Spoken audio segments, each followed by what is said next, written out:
ಕನ್ನಡ ಚಿತ್ರರಂಗಕ್ಕೆ ಇವತ್ತು ಒಂದು ಆಘಾತ ಅನ್ಬೋದು. ನಟ ದಿಲೀಪ್ ರಾಜ್ ಅವರಿಗೆ ಹೃದಯಾಘಾತ ಆಗಿದೆ, ನಿಧನರಾಗಿದ್ದಾರೆ. ಸಾಕಷ್ಟು ಸ್ನೇಹಿತರು, ಕುಟುಂಬಸ್ಥರು ಅವರ ಒಂದು ಸಾವಿಗೆ ಸಂತಾಪವನ್ನು ಸೂಚಿಸಿದ್ದಾರೆ. ನನ್ನ ಜೊತೆಯಲ್ಲಿ ಈಗ ಅವರ ಸ್ನೇಹಿತ ನಟರು ಆದಂಥ ಹಿಟ್ಲರ್ ಕಲ್ಯಾಣದಲ್ಲಿ ಅವರ ಜೊತೆಯಲ್ಲಿ ಸಾಕಷ್ಟು ವರ್ಷಗಳ ಕಾಲ ಕೆಲಸ ಮಾಡಿದಂಥ ಹರ್ಷ ಸಿ ಎಂ ಗೌಡ್ರು ಇದ್ದಾರೆ.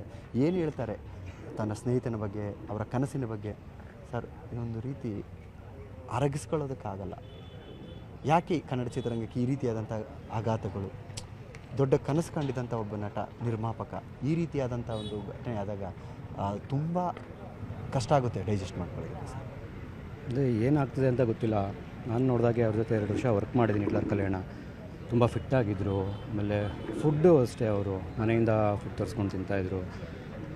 ಫಿಟ್ನೆಸ್ ಎಲ್ಲ ಕರೆಕ್ಟಾಗಿದ್ದರು. ಇದ್ದಕ್ಕಿದ್ದಾಗೆ ಈ ವಿಷಯ ಕೇಳಿ ಗೊತ್ತಾಗ್ತಾಯಿಲ್ಲ ಏನಾಗ್ತದೆ, ಏನಾಯಿತು ನೋಡೋಕ್ಕೂ ಆಗ್ತಾಯಿಲ್ಲ. ಆ ಥರ ಹೋಗ್ಬಿಟ್ಟಿದೆ. ಅವರು ಇನ್ನೂ ಆ ಸ್ಮೈಲಿಂಗ್ ಫೇಸಲ್ಲೇ ಮಲಗಿದ್ದಾರೆ. 2 ವರ್ಷಗಳ ಕಾಲ ಕೆಲಸ ಮಾಡಿದಿರಿ ಹಿಟ್ಲರ್ ಕಲ್ಯಾಣದಲ್ಲಿ. ಅವರು ಸಾಕಷ್ಟು ನೆನಪುಗಳು, ಸಾಕಷ್ಟು ಜರ್ನಿ ಇದೆ ನಿಮ್ಮ ಜೊತೆಯಲ್ಲಿ. ನಿಮಗೆ ದಿಲೀಪ್ ರಾಜ್ ಅಂದ ತಕ್ಷಣ ನಿಮಗೆ ನೆನಪಿಗೆ ಬರುವಂಥದ್ದು ಸರ್?